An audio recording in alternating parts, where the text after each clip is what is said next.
இன்னைக்கு நம்ம heart beat season 1ல episode 5 தான் பார்க்க போறோம். ரீனா காலையில எந்திரிச்சதும் குளிக்க போனா மறுபடியும் ஹாஸ்டல்ல டைம் ஆனதுனால தண்ணியை கட் பண்ணிடுறாங்க.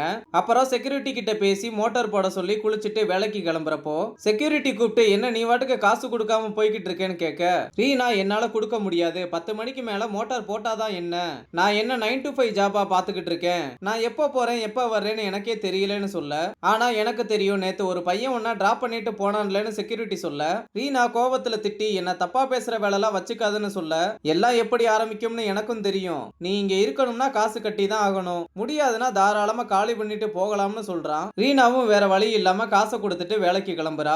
அங்க கட் பண்ணா குமார் ஆர்கே சார் வீல் சேர்ல உட்காந்துக்கிட்டு, ஐயா புள்ள குட்டிகளை பார்த்து ரொம்ப நாள் ஆகுது, கொஞ்சம் லீவு கொடுத்தீங்கன்னா ஊருக்கு போயிட்டு வந்துருவேன்னு சொல்லிக்கிட்டு இருக்க. அப்ப ஆர்கே சார் கத்துற மாதிரி சவுண்ட் கேட்க குமார் வேகமா போய் பாக்குறாரு. உள்ள போய் பார்த்தா ஆர்கே சார் கீழே விழுந்து கிடக்க அவரை ஹாஸ்பிட்டல்ல சேர்க்கிறாங்க. அப்புறம் ரீனா ராக்கி கிட்ட எங்க ஹாஸ்டல்ல இருக்கவே பிடிக்கல, ஒரு வீடு பார்க்கணும்னு சொல்ல, இதெல்லாம் ஒரு ப்ராப்ளமா, நம்ம ஹாஸ்பிட்டல்ல கம்பவுண்டர் கிஷோர்னு ஒருத்தர் இருப்பாரு, அவரை போய் பாருன்னு ராக்கி சொல்றான். இந்த பக்கம் அனிதா ரவி கிட்ட நேத்து பார்ட்டி நல்லா இருந்ததுல, என் அளவுக்கு யாரும் சாட்டை அடிக்கலன்னு பெருமையா சொல்ல, ரவி அது ரொம்ப கஷ்டம், நேத்து நீ மொடா குடின்னு சொல்றான். பார்ட்டி நல்லபடியா முடிய ரீனா தான் காரணம், அவ தான் நேத்து நம்மள சேஃபா கேபேத்தி விட்டான்னு அனிதா சொல்லும் போது, அப்போ ஒரு நர்ஸ் வந்து ரவி கிட்ட ரதி மேம் இந்த ஃபைல உங்களை பார்க்க சொன்னாங்கன்னு சொல்ல, ரவியும் ரதி மேம பார்க்க போறான். அனிதாவும் எமர்ஜென்சி கேஸ உன்ன பார்க்க போறா. அங்க போய் அனிதா பார்த்தா பேஷண்ட் கால்வலியில ரொம்ப துடிச்சுக்கிட்டு இருக்காங்க. அனிதாவும் அவங்கள செக் பண்ணி பார்த்துட்டு நீங்க சிகரெட் அடிப்பீங்களான்னு கேட்டா அவங்களும் ஆமான்னு சொல்றாங்க. அப்புறம் அருணா கிட்ட என்னென்ன டெஸ்ட் எடுக்கணும்னு சொல்லி ரிப்போர்ட்ஸ் எல்லாம் எனக்கு உடனே வேணும்னு சொல்லிட்டு இப்போதைக்கு வலி குறைய ஒரு பெயின் கில்லர் மட்டும் கொடுங்கன்னு சொல்லிடுறாங்க. அப்புறம் நவீனும் தேஜுவும் ஒரு குட்டி பேஷண்டா பார்க்க போறாங்க.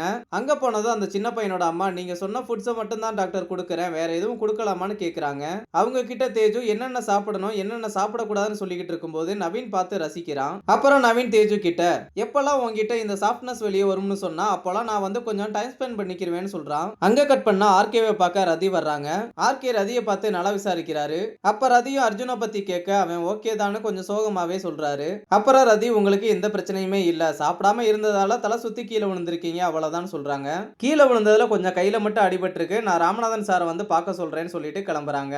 அங்க கட் பண்ணா ரீனா ஹாஸ்டல் வர வந்து டிராப் பண்ணா தப்பா பேசுவானான்னு செக்யூரிட்டியை திட்டிக்கிட்டே வர வெயிட்டிங் ஏரியால அர்ஜுனும் குமாரும் உட்கார்ந்து இருக்காங்க.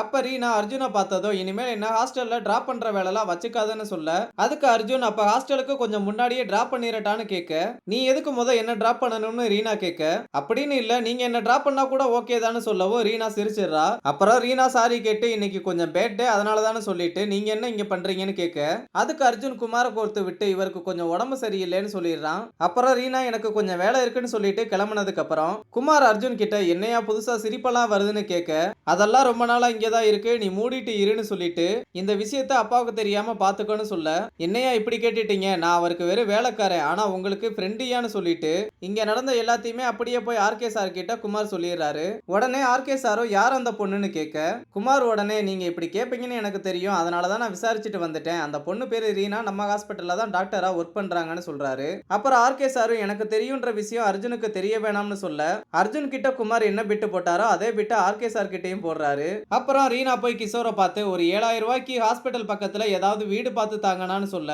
7000க்குலாம் ஹாஸ்பிட்டல் பக்கத்துல ரூம் எல்லாம் கிடைக்காதுமான்னு சொல்ல, என்னால அவ்வளவுதானா கொடுக்க முடியும்னு ரீனா கெஞ்சி கேட்க, ஏமா 7000 ரூபாய்க்கு வீடு கிடைக்கிறதெல்லாம் கஷ்டமானு சொல்லிட்டு இருக்கும்போது ராக்கி வந்து ரீனாவை கூப்பிடுறான். ரீனாவும் அண்ணா எப்படியாவது கொஞ்சம் அரேஞ்ச் பண்ணி தாங்கன்னு சொல்லிட்டு கிளம்புறா. ராக்கி ரீனா கிட்ட சினிமா டாக்டர் இன்னைக்கு ஒரு கேஸ் அட்டன் பண்ணதை பார்த்து நான் அவரோட ஃபேன் ஆயிட்டேன்னு சொல்றான். அப்ப சினிமா டாக்டர் அங்க வந்து உங்க விளையாட்டுத்தனத்தெல்லாம் கொஞ்சம் மூட்டை கட்டி வைங்க, ஆர்கே சார் இங்க அட்மிட் ஆயிருக்காரு, அவரை தான் நம்ம இப்ப பார்க்க போறோம்னு சொல்லிட்டு கிளம்புறாங்க. அங்க போனதும் ஆர்கே சார் வாயா சினிமா டாக்டர் எப்படி இருக்க, ஏதாவது சினிமா வாய்ப்பு கிடைச்சதான்னு கேட்க, எங்கேயா இன்னும் கிடைக்கவே இல்லைன்னு ராமநாதன் சொல்ல, கண்டிப்பா கிடைக்கும் கவலைப்படாதன்னு ஆர்கே சொல்றாரு.